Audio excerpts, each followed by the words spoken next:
천사제의 영과 함께 요한이 전한 거룩한 복음입니다. 주님 영광 받으소서. 그때에 예수님께서 군중에게 말씀하셨다. 나를 보내신 아버지께서 이끌어 주지 않으시면 아무도 나에게 올 수 없다. 그리고 나에게 오는 사람은 내가 마지막 날에 다시 살릴 것이다. 그들은 모두 하느님께 가르침을 받을 것이다 라고 예언서들에 기록되어 있다. 아버지의 말씀을 듣고 배운 사람은 누구나 나에게 온다. 그렇다고 하느님에게서 온 이 말고 누가 아버지를 보았다는 말은 아니다. 하느님에게서 온 이만 아버지를 보았다. 내가 진실로 진실로 너희에게 말한다. 믿는 사람은 영원한 생명을 얻는다. 나는 생명의 빵이다. 너희 조상들은 광야에서 만나를 먹고도 죽었다. 그러나 이 빵은 하늘에서 내려오는 것으로 이 빵을 먹는 사람은 죽지 않는다. 나는 하늘에서 내려온 살아있는 빵이다. 누구든지 이 빵을 먹으면 영원히 살 것이다. 내가 줄 빵은 세상에 생명을 주는 나의 살이다. 주님의 말씀입니다. 그리스도님 참여합니다. 찬미 예수님. 찬미 예수님. 오늘 복음에서 예수님은 이렇게 말씀하십니다. 나를 보내신 아버지께서 이끌어 주지 않으시면 아무도 나에게 올 수 없다. 우리가 지금 이렇게 성당을 다니고 가톨릭 교회의 신앙을 지니게 되고 예수님을 알게 된 이 모든 것들이 우리의 의지로 한 것이 아니라 하느님께서 우리를 이끌어 주셨다는 사실이 여기서 드러나고 있습니다. 우리가 이 미사에 지금 참례하고 있는 것도 물론 내 의지가 있었겠지만 먼저 하느님께서 나를 이 미사에 오도록 초대해 주시고 이끌어 주셨다는 것입니다. 여기 앉아 있는 우리 모두는 하느님의 이 초대와 이끄심에 응답한 사람들이라고 할 수 있습니다. 이런 것을 하느님 은총의 우선성, 하느님 부르심의 우선성 이렇게 표현할 수 있는데 이게 하느님이 우리에게 먼저 이렇게 하셨다. 이게 굉장히 중요한 거거든요. 이게 우리가 그냥 쉽게 그럴 것이다 라고 막연하게 생각해서 될 문제가 아니라 이거는 우리가 확실하게 내가 이렇게 한 게 아니라는 이걸 받아들여야 된다는 거예요. 그렇게 하지 않는 사람은 계속 내가 하는 거예요. 내가 결정하고.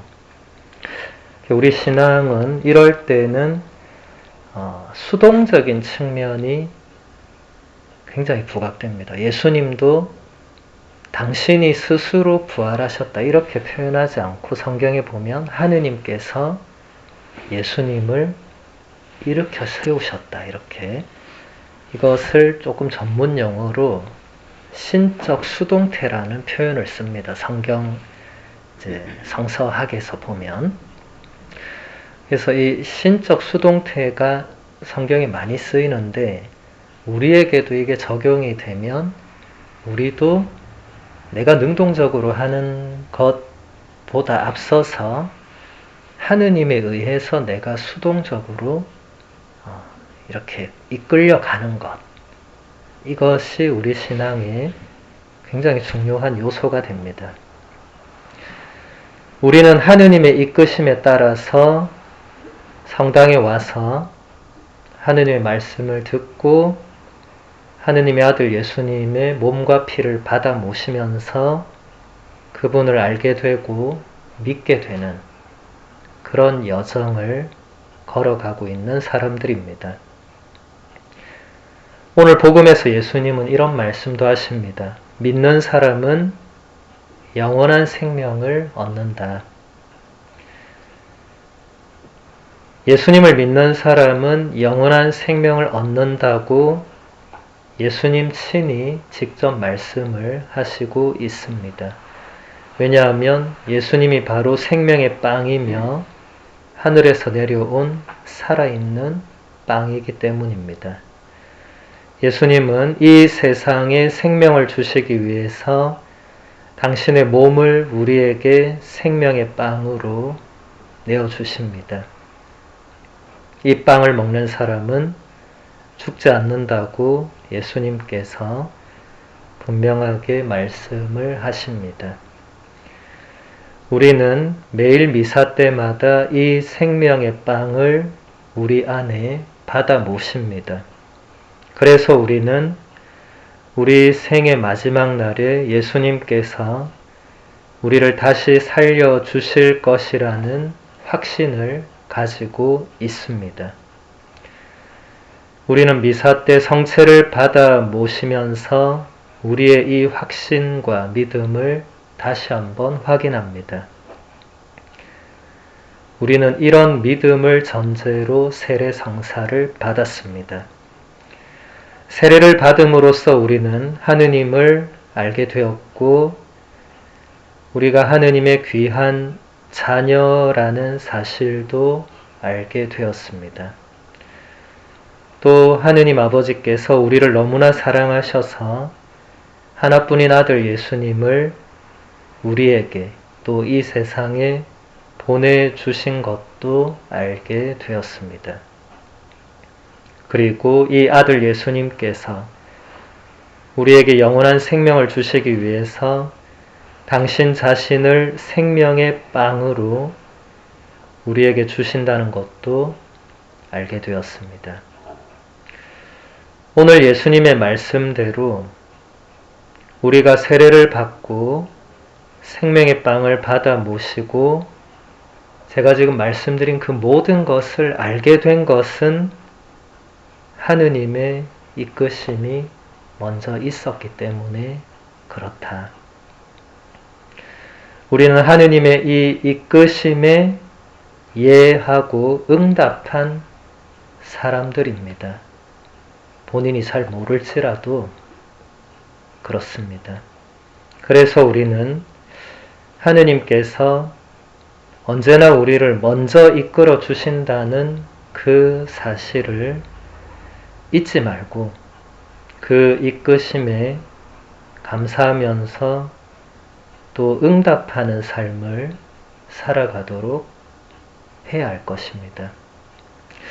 하느님의 이끄심에 대해서, 다른 말로 하면 하느님의 섭리에 대해서 많은 신앙인들이 갈수록 무감각해지고 자꾸 자신을 능동적인 주체로 내세우는, 이게 요즘 세상의 어떤 흐름이기도 하죠. 나라는 한 개인과 그 주체성이 이제 다른 모든 것보다 우위에 있죠. 특히 미국이라는 나라는 개인 프라이버시는 굉장히 특별하니까 건드려서도 안 되고 결정을 내가 다 하죠. 나쁜 건 아닌데 신앙의 영역에서는 그러면 하느님이 나를 이끄시는 이 부분이 점점 약해지고 이제 모든 것이 나의 결정과 나의 자유에 맡겨져 있는, 이게 교회 역사 안에서도 이런 이단도 있었어요. 이단이라는 게 요즘 생각하는 그런 이상한 사입 이런 거 말고 뭔가 하나가 극단으로 가면 이단이 됩니다. 이단은 극단과 비슷한 지점에서 꼭 발생합니다. 그러니까 이게 펠라기우스라는 굉장히 뛰어난 수도자가 인간의 자유와 이런 것을 너무 강조하다 보니까 하느님의 이 은총과 하느님의 이 이끄심, 하느님 섭리의 우선성을 부정하게 돼요. 그거 아니라고. 그거 없어도 된다고. 왜냐하면 하느님이 인간에게 그런 완전한 자유를 주셨기 때문에. 그러니까 또 사람들이 혹하는 거예요. 그러니까 아우구스티노 성인이 말도 안 되는 소리다. 그렇지 않다. 하면서 자유의지론 책도 쓰고 반박을 하죠. 우리가 아무리 자유를 누리고 아무리 개인이 소중하고 존엄하고 다 맞지만 이 하느님의 은총과 하느님의 부르심, 이끄심 이런 것은 언제나 우리를 앞서 있다. 우리 교회는 아우구스티노 성인의 주장을 당연히 교회의 입장으로 받아들였습니다. 그래서 펠라기우스가 이단이 됐죠. 그 시대에는 누가 이단이다 이렇게 정해져 있지 않았기 때문에 그렇게 주장할 수 있었죠. 특히 열심하고 이런 분들이 뭐 정통적인 이런 게 구분이 없던 시대니까 뭐 충분히 그럴 수 있었죠. 하지만 우리는 이제 그런 역사를 다 거치고 이제 어느 정도 정리가 된 상황이니까 구분을 할 수 있어야 되는데 제가 요즘 이렇게 가만히 보면 역사가 반복되는 것 같고 사람들은 이미 한 1500년 전에 무슨 일이 일어난지 모르기 때문에 도돌이표처럼 또 돌아가는 거예요. 아우구스티노 성인이 이 시대에 다시 왔으면 또 똑같이 얘기했을 거예요. 그거 아니라고 이렇게. 아우구스티노 성인이 다시 올 수는 없으니까 그분을 조금 공부한 제가 이제 그런 얘기를 또 할 수밖에 없는 거죠. 교회의 입장도 얘기해야 되고. 그래서 아무튼 우리가 뭐 여기 계신 여러분이나 제가 뭐 이단이 될 가능성은 거의 없습니다. 이단 아무나 못 됩니다. 그것도. 이단 되려면 엄청 열심히 해야 되고 극단적으로 막 가야 되는데 우리가 뭐 그런 성격의 소유자들도 없고 그냥 무난하게 살아가잖아요. 그런데 그런 조심해야 될 부분들은 언제나 존재합니다. 나는 괜찮겠지 해도 이 작은 것 안에서 조금씩 내가 다른 길을 택할 때 이게 조금씩 멀어지거든요. 신앙에서는 그런 게 꼭 발생해요. 막 열심한 사람이 어느 날 안 보여. 오늘날 이 사람이 이제 전혀 안 열심한 사람으로 돌변해 있는 거예요. 아니 어떻게 저 사람이 저렇게 열심히 했는데 어떻게 저렇게 될까? 그럴 수 있어요. 우리도 모르게 그 사람은 자기 내면에서 조금씩 다른 길을 가고 있었는데 드러나진 않았겠죠. 표면적으로. 근데 어느 날 그게 이제 완전히 너무 이제 다른 쪽으로 가면 이제 극단으로 탁 가는 거죠. 그게 그렇게 멀리 있지 않습니다. 제가 초대 교회와 이단을 많이 공부하잖아요. 멀리 있지 않아요. 항상 가까이 선택지가 있어요. 그래서 우리가 조심해야 됩니다. 우리가 이단은 안 되겠지만 충분히 그들이 걸었던 길을 걸어갈 수 있죠. 우리가 배교자는 안 되겠지만 충분히 배교자처럼 신앙생활 할 수도 있고 근데 반대로 우리는 순교자는 안 되겠지만 충분히 순교자들이 걸었던 그런 신앙의 여정을 우리도 살 수도 있는 거죠. 선택은 우리가 하는 건데 제가 오늘 말씀드리고 싶은 것은 선택하기 전에 하느님이 먼저 나한테 초대를 하셨다. 뭐 나를 부르셨다. 이런 것을 우리가 생각하고 의식한다면 선택이 달라질 수 있는 거예요. 나 혼자 선택하고 결정하지 않고 그분이 원하시는 방향으로. 그렇겠죠. 그분이 좋아하시는 방향으로 선택을 하려고 애쓰게 되겠죠. 그렇게 나아가야 제대로 신앙의 여정을 걸어갈 수 있겠죠. 그러지 않으면 위험 요소들이 너무나 많습니다. 특히 요즘 세상은 그런 요소들이 훨씬 더 많아서 여러분 주위에도 옛날에 그토록 열심한 신앙인들이 지금 전혀 신앙적이지 않은 삶을 그냥 사는 모습을 볼 거예요.